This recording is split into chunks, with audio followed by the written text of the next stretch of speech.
Here is our today's devotion, Discovering Your True Identity.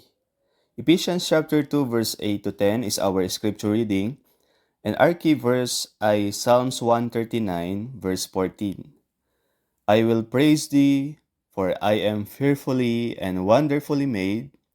Marvelous are thy works, and that my soul knoweth right well.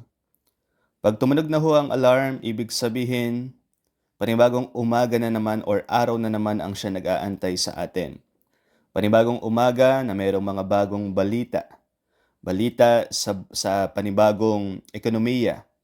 Balita sa mga taong na siyang nanominee sa Nobel Peace Prize. Or balita na ang ating mga nasa gobyerno ay sama-sama na namang nagtitipon. Habang ikaw ang pinag-uusapan mo lamang sa tahanan ng iyong asawa ay patungkol sa mga monthly na kailangan yung bayaran. Or ang nagbibigay sa iyo ng kapayapaan ay yung magkaroon ka ng panahon sa iyong mga anak. At ang tanging pagtitipon lamang na nakikita mo sa iyong buhay ay ang pagtitipon ng inyong pamilya. So, pwede mong maramdaman na minsan ikaw ay maliit or hindi mahalaga sa mundong iyong kinalalagyan. Lalo na ho sa ating mundo, tayo ay nasa around 6 billion na tao. So, habang milyon-milyon ang makikita nating development, habang libo-libo ang nakikita nating mga balita na mga notable na pangyayari sa ating mundo, minsan nakikita mo ang iyong sarili na parang wala kang contribution or napakaliit lamang ng iyong buhay. So although ang Diyos ay nagbibigay pansin sa stability about financial, nagbibigay pansin ang Diyos sa kapayapaan sa ating mundo, lalo na ngayon na tayo ay nasa digmaan, at ang Diyos ay nagbibigay pansin sa justice, mayroong isang bagay na dapat makita mo sa kaisipan ng Diyos. At iyon ay ikaw. Yes, kapatid, ikaw. Dahil ikaw ay workmanship ng Diyos, ikaw ay gawa ng Diyos. Ikaw ay masterpiece ng Diyos. Makita mo man ang sarili mo na walang halaga, insignificant, or ikaw man ay minamaliit na kung sino man tao, you need to understand na ikaw ay mahalaga sa paningin ng Diyos. You are fearfully and wonderfully made by God. And as a believers of Christ, you are His workmanship. You are His masterpiece. Walang ibang kagaya mo. Ang Diyos ang nagmamalasakit sa iyo. Minamatsyagan ka ng Diyos nang walang tigil. Kilala ka ng Diyos. Alam ng Diyos ang tibok ng iyong mga puso. Alam ng Diyos ang nasa kalooban ng iyong puso.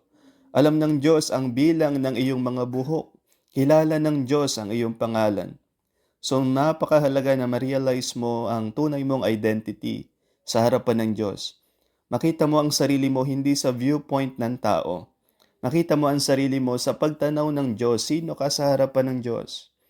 If you are a child of God, you are saved by the grace of God, and makikita mo na ikaw ay workmanship ng Diyos. Hinuhubog ka ng Diyos, binabago ka ng Diyos, at ikaw ay masterpiece ng Diyos. Pinipintahan ka ng Panginoon.